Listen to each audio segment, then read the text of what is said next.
Hoy es 24 de octubre del 2013. Es un gusto nuevamente estar aquí, todo un gran equipo de profesionales y amigos listos a través del 88.1 y la televisión legislativa de poder llevar con ustedes nuestra entrevista parlamentar. En esta mañana tenemos como invitado al señor secretario para Asuntos de Vulnerabilidad y director general de Protección Civil, Jorge Meréndez. Bienvenidos, director. Muchas gracias. Buenos días, Salvador. Un saludo lleno de aprecio a los radio oyentes, y entiendo que estamos enlazados con la televisión y también entonces a los televidentes. Muchas gracias por la oportunidad. Estos medios son muy importantes, puesto que esta es la máxima expresión del pluralismo político. Aquí hablamos en la casa entonces del pueblo, en la casa del país, así que muchísimas gracias por la oportunidad. Gracias, director. Sabemos que tiene muchos compromisos, muchas responsabilidades y hizo un tiempito para poder acompañarnos en la radio de la Asamblea Legislativa. Vamos a tratar de abordar en lo que nos queda de tiempo algunos temas. Por supuesto, nos interesa basado en el informe técnico sobre lo que es el dengue del Ministerio de Salud. Se emite una segunda alerta estratificada a nivel nacional de este año 2013, de alerta amarilla para 16 municipios y alerta verde para 114. ¿Cómo está la situación ahí? Sí, efectivamente este año iniciamos con una situación un poco alarmante, ¿no? O sea, los datos parecía ser que nuevamente, pese a todo el plan de sostenibilidad, íbamos a tener un año epidémico. La decisión es que no siempre es fácil, porque en esto hay aspectos políticos siempre que valorar, ¿verdad? Es decir, si habíamos hecho un esfuerzo todo un año y habíamos hecho un esfuerzo de un plan de sostenibilidad, iniciar el año diciendo, miren, la ruta es de una epidemia, ¿verdad? Pues no deja de ser un poco contradictorio, pero no obstante dijimos, bueno, nuestro mandato es protección a las personas, ¿sí? Es como un derecho, y en tanto pues tenemos que cumplir ese derecho. Todo lo demás es secundario. Entonces anunciemos que vamos a hacer un cambio, no vamos a empezar a combatir una epidemia cuando ya es evidente que va en ese camino, sino que hagámoslo ya, de inmediato. Y cuando se inició había 18 municipios que ya pues para el momento de inicio del invierno se clasificaron como nivel de alerta naranja, es decir, que podían pasar a un nivel de falta de control. Habían positividad, se miden 6 diferentes aspectos, ¿verdad? O sea, casos sospechosos, casos confirmados, personas fallecidas, el tipo de cepa, pero también la positividad de casas. Y había, en el caso de San Salvador, lugares donde la positividad era del 46%, y en algunos puntos incluso se podía ver 50%, es decir, que de cada 100 casas, 50 positivas. Y en este caso era grave, porque de cada 2 casas una positiva, pues hombre, eso era realmente preocupante. Había 140 municipios en alerta amarilla, es decir, que podían pasar a ese mismo nivel, y 104 en alerta verde, es decir, que no había ningún municipio del país que no tuviera la presencia de la enfermedad, aunque el nivel verde era preventivo, pero bueno, ya ese era el cuadro con el que iniciamos. Se han hecho 5 jornadas grandes, ¿verdad? Y diferentes acciones específicas, sobre todo orientado a los centros escolares, porque el 81%, la tasa de afectados, el 81%, así fluctúa, son personas entre 1 y 19 años. Se presume que la fuente de infección es donde hay aglomeración, sobre todo de estos menores. Niños y jóvenes. ¿Verdad? Exacto. Lo que ha sucedido a estas alturas con esta nueva alerta estratificada es que tenemos 132 municipios del país totalmente libres de dengue. Eso es una situación, realmente un hito histórico, ¿verdad? Para nuestro país y para América Latina, salvo Cuba, que es un caso diferente. Hemos tenido también 114 municipios en alerta verde, es decir, que están en una situación preventiva, que si tomamos medidas vamos a llegar al nivel de control. Y 16 municipios se clasifican en alerta, como usted dijo, amarilla, es decir, que son los más preocupantes. El promedio nacional de positividad es el 10%. Cuando decimos 114, quiere decir que están por debajo de ese 10% de positividad, y alerta amarilla es que esos exceden el 10%. No lo exceden demasiado, excepto San Salvador, ¿verdad? Departamento que tiene el 22%, es decir, más del doble del promedio nacional.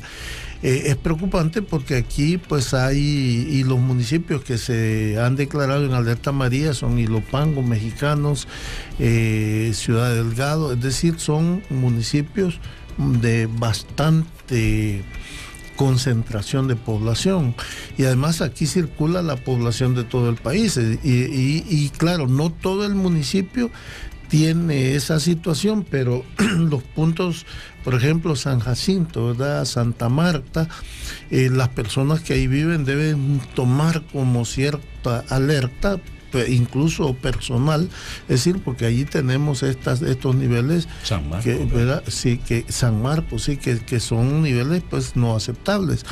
Ahora, ¿en qué situación estamos? Ya está terminando el año escolar, vamos para el fin del invierno, es decir, que las condiciones van a ser más favorables. Las jornadas últimas que se han decidido son para precisamente dar un golpe a cualquier nivel epidémico y que nos permita entonces pasar al verano con niveles tales que el plan de sostenibilidad funcione, de tal forma que el próximo año nosotros podamos decir, iniciamos el año con la enfermedad controlada. Porque si bien esto es un gran éxito, tal es el éxito que la Organización Panamericana de Salud ha orientado que para combatir el dengue en el continente, ¿verdad?, debe utilizarse el modelo salvadoreño. Y claro, es grave para el continente porque hay muchos fallecidos. Solo en la región mesoamericana hay 86 personas fallecidas, y en la República de Honduras, que está pues colindando con nuestro país, hay 26 personas fallecidas. Es decir que realmente lo que ha hecho El Salvador con el Sistema Nacional de Protección Civil y el Sistema Nacional de Salud ha sido altamente favorable, es decir, como modelo, ¿verdad? Y en nuestro país marca un hito histórico. En este momento nosotros vamos a hacer 3 medidas básicas. Uno, el 28 de octubre vamos a hacer un esfuerzo de destruir los criaderos de zancudos en los centros escolares y a los 100 metros alrededor. Eso impediría que nuestros niños y niñas y nuestros muchachos y muchachas en los últimos 15 días pues vayan a verse infectados. Segundo, en el día 13 nuevamente en los centros escolares, ya sin ciclo escolar, sin alumnos, solo con maestros, procederemos a botar toda agua que no se tenga control, ¿verdad? Es decir, a menos que esté tapada o correctamente abatizada.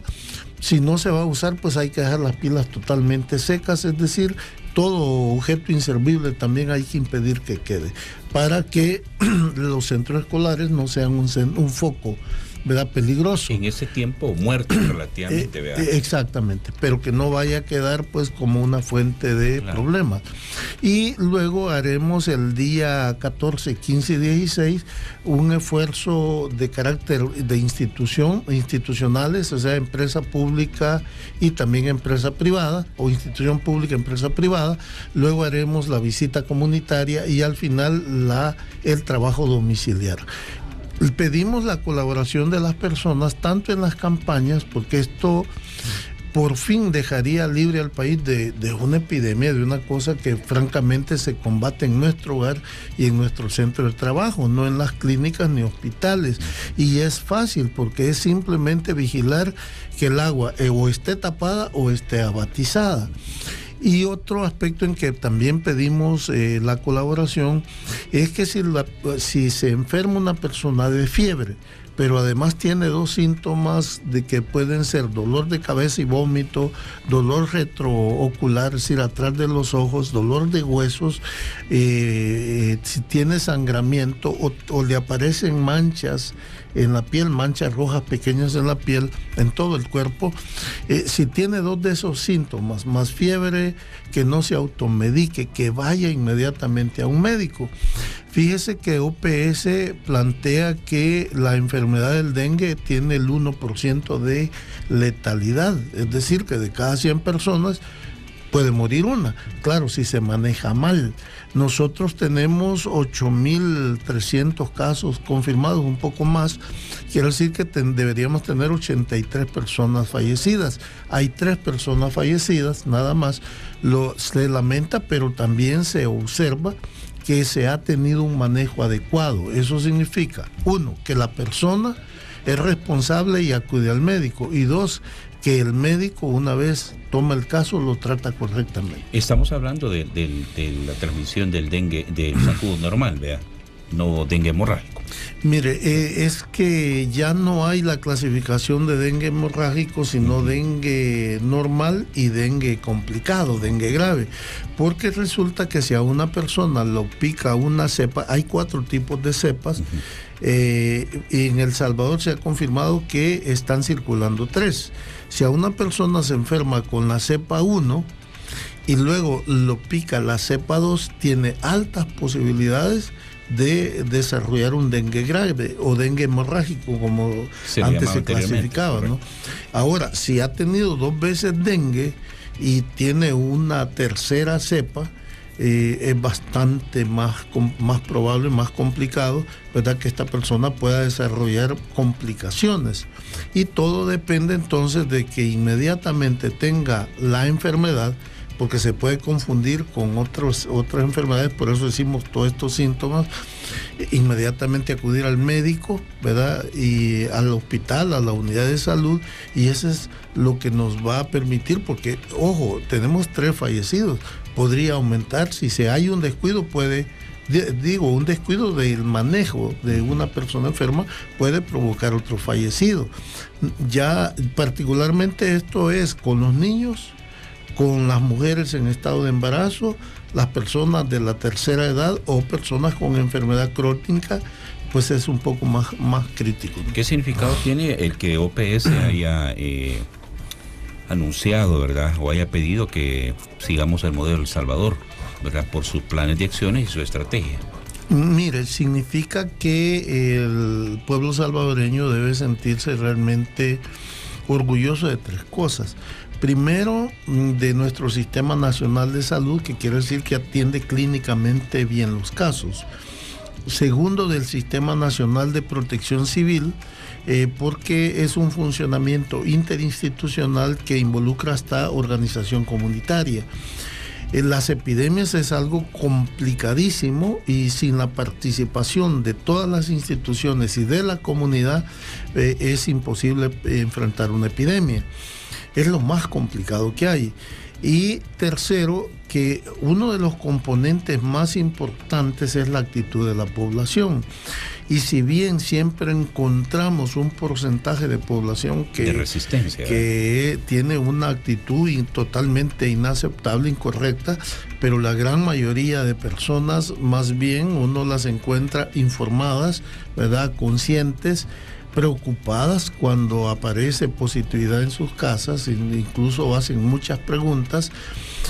Hay algunas personas que incluso han tenido problemas sencillos, ¿verdad? Por ejemplo, ellos llevan la bolsa de abate, la obtienen y la lanzan, le hacen un agujero y la lanzan. Entonces, claro, eso debe tener varios agujeros. Pero otros hacen eso, dice, yo he hecho esto, entonces, ¿cuál es mi problema? Entonces se le explica, después de una semana, esa bolsita debe sacarse y debe limpiarse porque se tapa, ¿verdad? Debe limpiarse, entonces volverse a poner. Cada 5 días hay que sacarla, limpiarla y volverla a poner. Entonces dicen, bueno, pero estas cosas sencillas no las sabemos y francamente tienen razón, ¿verdad? Se trata de hacer siempre conciencia, pero hay detalles que siempre es difícil porque siempre se escapa más de y la algún apertura detalle. También al personal debidamente identificado, ¿verdad?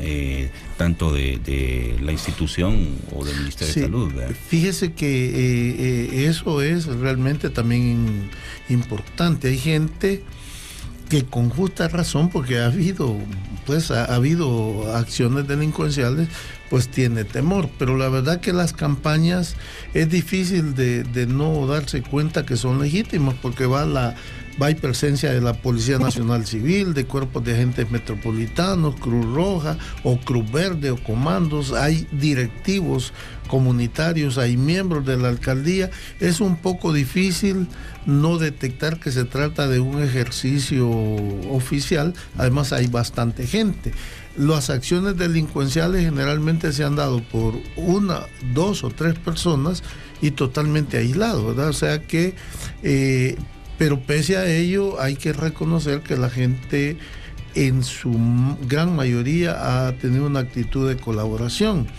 Incluso inicialmente lugares donde hay muchas pandillas, mucha mara, habían impedido el ingreso y sin embargo en la segunda campaña había una mayoría que más bien ya estaban exigiendo, ¿verdad? Diciendo, no, miren, también aquí tenemos niños, ¿verdad? Es decir que lo bueno de esta campaña es que no solo se ha derrotado la epidemia, sino que además creo que ha sido en sí mismo un proceso educativo. La importancia que tiene el hecho de que OPS reconozca es que vamos a recibir apoyos, ¿no? Eso significa que El Salvador, que marcha bien, entonces va a ser como más fácil que se le brinde cooperación. Bien, estamos ya finalizando la época lluviosa. ¿Cómo está el tema de las afectaciones por lluvia?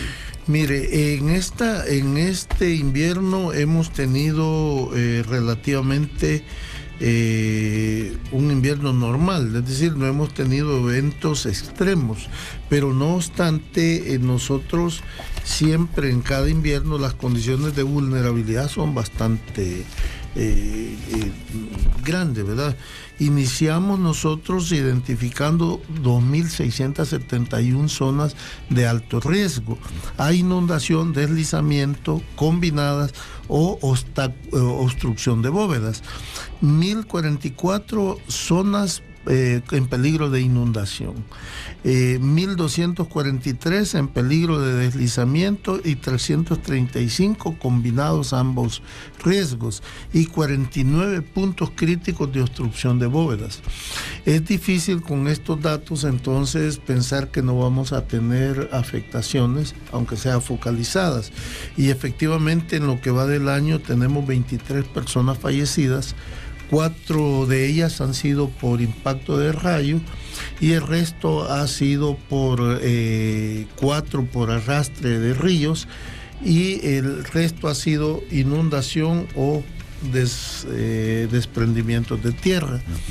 Estas personas que han fallecido, salvo los que han sido arrastrados por río, que generalmente la mayoría es gente, pienso yo, que actuó de manera irresponsable, porque andaba algunos en estado de ebriedad o buscando cangrejos en un momento de lluvia. Es decir, que hay cierta falla personal. Los que son por desprendimiento, lamentablemente, es por las condiciones de pobreza.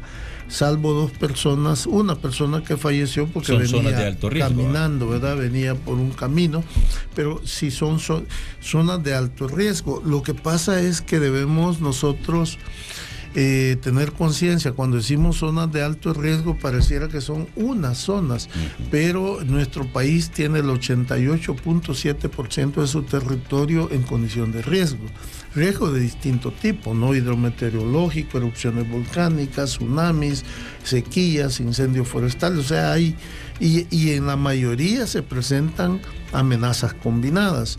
Y complejos habitacionales. Y bueno, además, luego hemos tenido casas afectadas, alrededor de 400 viviendas, es decir que la mayoría afectación relativamente leve, digamos inundación, pero rondará posiblemente unas 14 o 15 viviendas, no recuerdo exactamente el dato y no lo tengo a mano, que fueron totalmente colapsadas, ¿verdad? Y hay otras que sus daños son relativamente graves porque perdieron todo el techo. Ahí estamos hablando de aproximadamente 100, creo que son 112 viviendas, las que, entonces afectaciones siempre tenemos. Ahora, el hecho de la existencia del Sistema Nacional de Protección Civil lo que garantiza es que todas estas personas reciben apoyo en la emergencia y posteriormente para rehacer sus viviendas, que generalmente son bastante humildes.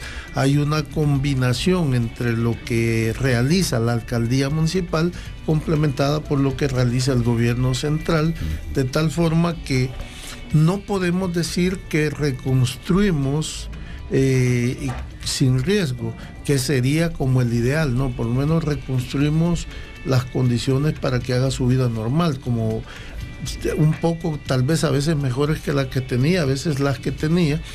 Todavía nuestro país tiene necesidad de pasar a un nivel superior, que ya no es solo atender la emergencia, sino que empezar a atender las causas de la vulnerabilidad.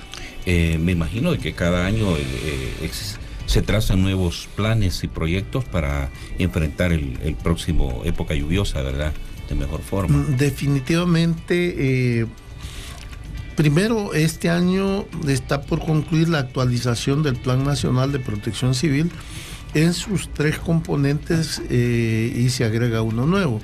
Los componentes del Plan Nacional son el componente preventivo, el componente de respuesta, y ahora se le está agregando el componente de planificación predesastre, ¿verdad? El otro elemento siempre es el elemento articulador, ¿verdad? O sea, cómo funciona el plan para que en lo preventivo, la emergencia, y hoy en el predesastre se logre volver realidad, porque los planes nacionales siempre son complejos.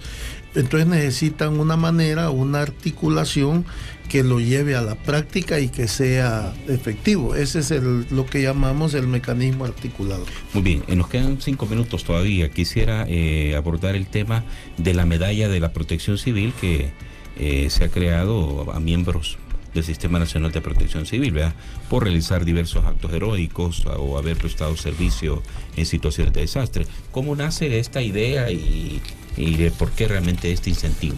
Mire, la medalla de Protección Civil tiene 20 años de existencia.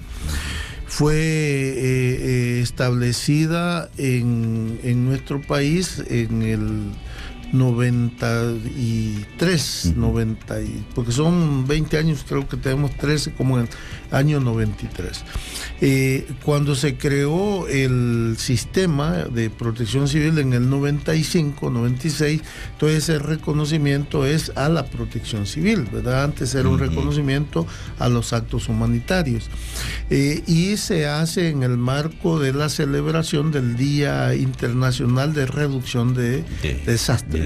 Esto fue establecido el día 13 de octubre por parte de la Asamblea General de Naciones Unidas. Nosotros en el país lo entregamos en el mes de octubre. Tratamos de hacerlo el 13 de octubre, pero usted sabe que el invierno y sobre todo el mes de octubre es un mes bastante difícil. Entonces siempre hay, por ejemplo, hoy es la semana de riesgos, fue una semana de bastantes lluvias, ¿verdad? Con bastantes emergencias focalizadas, pero en distintas partes del país todos los días. Entonces se entregó la medalla hasta el día de ayer, ¿verdad? Se entregó a 3 personas, ¿verdad? A un médico, a un ingeniero y a un voluntario. Estas personas, de 19 propuestas que hacen todas las instituciones del país, ¿verdad?, se escogieron 3. Eso no lo selecciona la Dirección General de Protección Civil, sino un tribunal de honor que estaba constituido por el secretario de Comunicaciones de la Presidencia, un representante de ARPAS, un representante de ASDER y un representante también de de esta otra cadena de radiodifusores que no recuerdo. Entonces son Visión Mundial, perdón. Entonces estos 4 jurados establecieron que de los 19 solo 3 personas ameritaban haber realizado un acto heroico que exponía su vida en función de salvar la vida de sus otros seres humanos. Interesante. El tema de ley de armas y explosivos, ya previo a lo que sería, o mejor dicho, los preparativos, sí, ya para la época de Navidad, que estamos cerca. Eso tiene mucha importancia. Nosotros hemos dado una importancia especial en época navideña, el comenzar por reducir, o prácticamente la meta es impedir que haya niños quemados. Claro, a los adultos siempre nos preguntan, bueno, pero ¿y los adultos? El problema para nosotros es que es cultural, y si empezamos por reconocer que es un derecho del niño el no ser afectado, el no ser dañado, las nuevas generaciones van a ir cambiando esta conducta. Los adultos son responsables de sí mismos y es difícil que nosotros logremos una conducta de cada una de las personas cuando es una celebración masiva, ¿verdad? Todos sabemos la celebración de 24 y 31, el uso de pólvora. Nosotros hemos aspirado a que la pólvora no se use por personas comunes, sino que se usara por expertos, porque eso es lo adecuado en términos de protección. Y en lugares adecuados. Y en lugares adecuados, porque la pólvora deflagra a 1800 metros por segundo. Hombre, en un segundo está casi a 2 kilómetros. ¿Cómo se va usted a preservar de un accidente, verdad? Si no tiene una serie de normas profesionales. Pero en fin, así ha funcionado el país. Creo que gran parte de los salvadoreños han sido víctimas de un accidente, lo que pasa que a veces no es tan grave. Y este año tenemos, con la reforma de la ley de armas y explosivos, que prohíbe el uso y la comercialización de pólvora a menores de edad, un gran avance. Muchísimas gracias, director. Ha sido un gusto poder haber conversado con usted esta mañana. Jorge Meléndez, secretario para Asuntos de Vulnerabilidad y director general de Protección Civil. Esta es su casa, ¿verdad? Cuando usted quiera venir a conversar y tocar temas de interés, con mucho gusto será bienvenido. Muchas gracias y felicitaciones al equipo, por supuesto a la asamblea, pero sobre todo a ustedes que han dado este paso de comunicaciones. Ahí estamos para servirle. Muchísimas gracias a ustedes que nos acompañan a través del 88.1 FM en nuestra radio legislativa y nuestra televisión legislativa. Nuestro agradecimiento a todo el personal.